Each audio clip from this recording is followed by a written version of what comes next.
Sa video na ito ay pag-uusapan po natin ang isa na namang nakakaintrigang development dito sa mundo ng mga meme coins. Pero hindi po basta meme coin dahil kilala po natin si Shiba Inu bilang isang asset na may sariling ecosystem, sariling community at sariling ambisyon dito sa real world adoption. Grabe mga ka-crypto, nagparamdam na naman ang official X page ni SHIB. Nag-post po sila ng teaser tungkol sa isang bagong partnership kasama po ang Bitget at sinabayan pa ito ng phrase na wallet-friendly, useful, and unmistakably SHIB. Kasama po ang bank card emoji na parang nagsasabing, uy, may paparating na card para sa ecosystem natin. At kapag card ang pinag-uusapan, hindi lang ito basta-basta accessory. Ibig sabihin nito ay mas malawak na accessibility, mas madaling spending at mas mabilis na paggamit ng tokens sa araw-araw na buhay. Kung totoo ngang may Bitget card na nakalaan para kay SHIB, posibleng magsimula po ang panibagong wave ng adoption na matagal na pong hinihintay ng community. Isipin po ninyo ito mga ka-crypto. Si Bitget ay may tinatayang 120 million users noong taong 2025.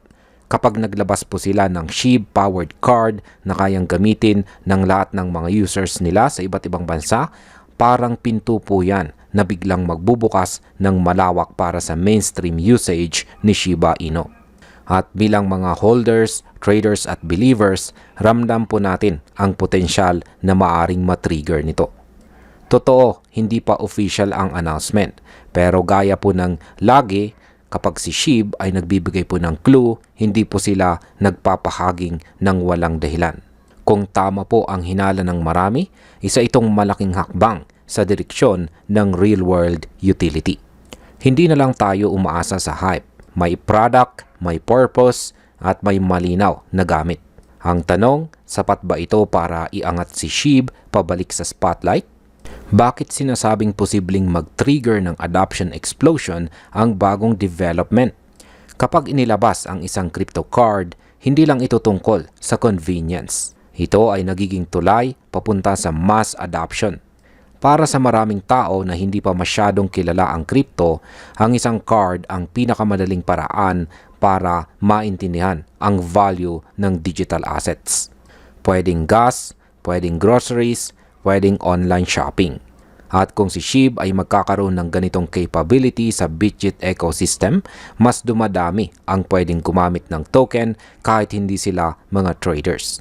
Ito rin ay literal na signal sa market na si SHIB ay gumagalaw palabas ng meme territory at papasok sa arena ng functional digital asset. Sabi nga ng core team sa mga nakaraan nilang pahayag, gusto nilang gawing real-world integrated ecosystem ang buong Shiba Inu project. At kung tutuusin, aligned ito sa plano ng Shibarium at ng iba pang utility-driven projects nila.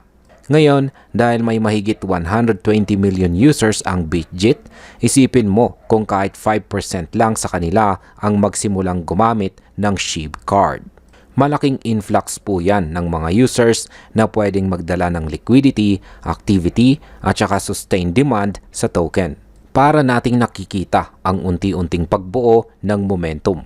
At kailangan nating tandaan, dito sa mundo ng crypto, ang adoption ang may pinakamalakas na long-term effect sa presyo.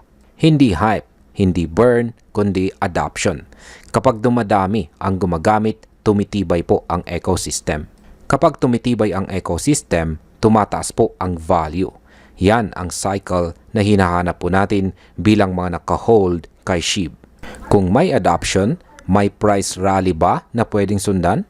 Ang golden question ng community ay kung tataas ang adoption, ibig bang sabihin ay tataas din ang presyo ni SHIB?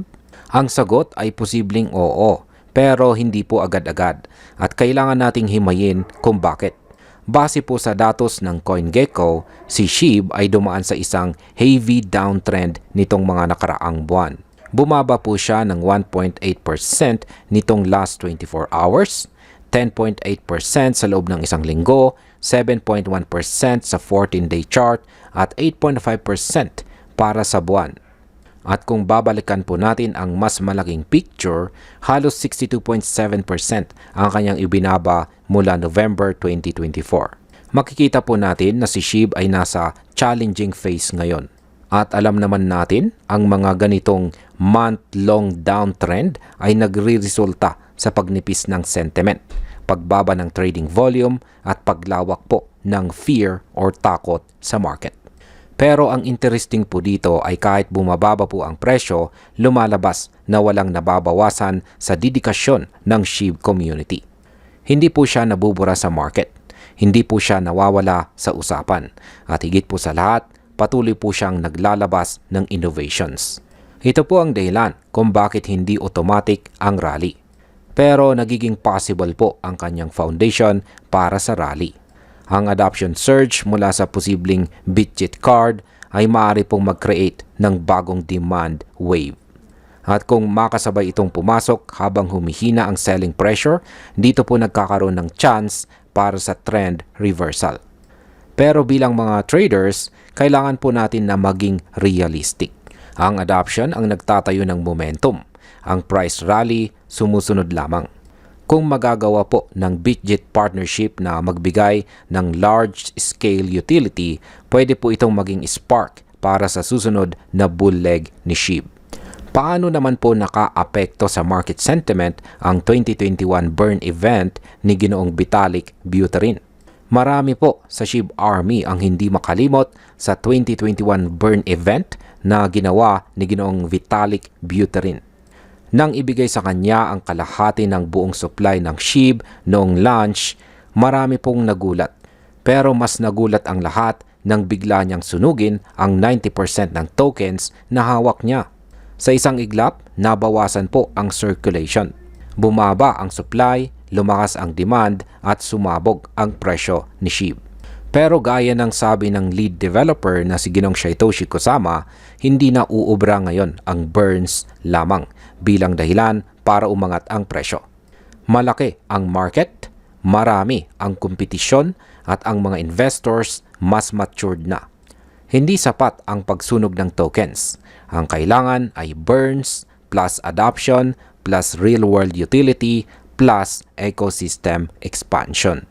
Kaya hindi natin pwedeng asahan na mauulit ang eksaktong senaryo ng nakalipas na taong 2021.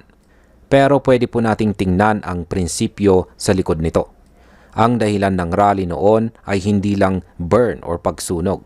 Ang dahilan ay biglang nagkaroon po ng attention, liquidity at saka mass interest. At alin sa mga ito ang pwedeng maulit ngayon? Ang sagot ay ang adoption interest at ang ecosystem activity. Kung makakabuo si SHIB ng environment kung saan aktual na ginagamit ang tokens sa totoong transactions, tulad po ng posibleng Bitget wallet card, dito po muling nagiging relevant ang narrative ng growth or paglago. Hindi dahil hype, kundi dahil sa paggamit. Ngayon ay sapat ba ang Shibarium growth para magdala ng long-term strength kay SHIB? Hindi na bago sa atin ang Shibarium. Ito po ang Layer 2 scaling solution na ginawa para bawasan ang fees, pabilisin ang transactions, at bigyan ng lugar ang SHIB ecosystem para lumaki nang hindi umaasa sa iba. At sa nakalipas na ilang taon, nakita po natin ang steady growth ng network. Hindi po explosive pero consistent. Pero may problema, kulang pa rin ang applications sa loob ng Shibarium. May users, oo. May activity, oo, pero para maging irresistible ang isang Layer 2 network, kailangan po nito ng apps, games, DeFi tools, social platforms, at commerce integrations. Yun ang kulang ngayon. Kaya kung ang partnership kay Bitget ay magbibigay ng bagong linya ng utility, posibleng makatulong ito na magdala ng higit pang developers papunta sa Shibarium ecosystem.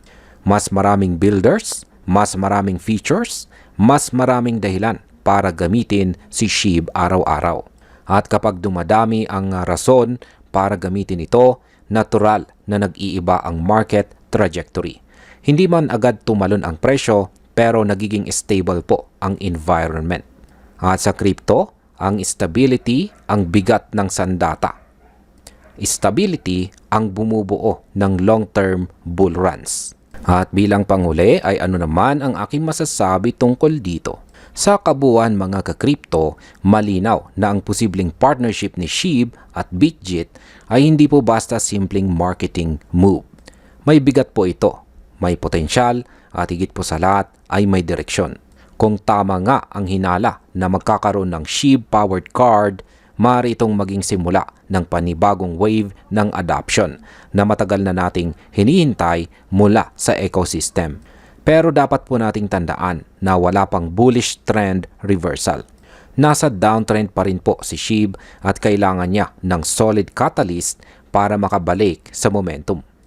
Kung ang Bitget partnership ay magbibigay ng real-world utility at dagdag na user growth, pwede po nitong baguhin ang market trajectory ni SHIB sa mga susunod na buwan.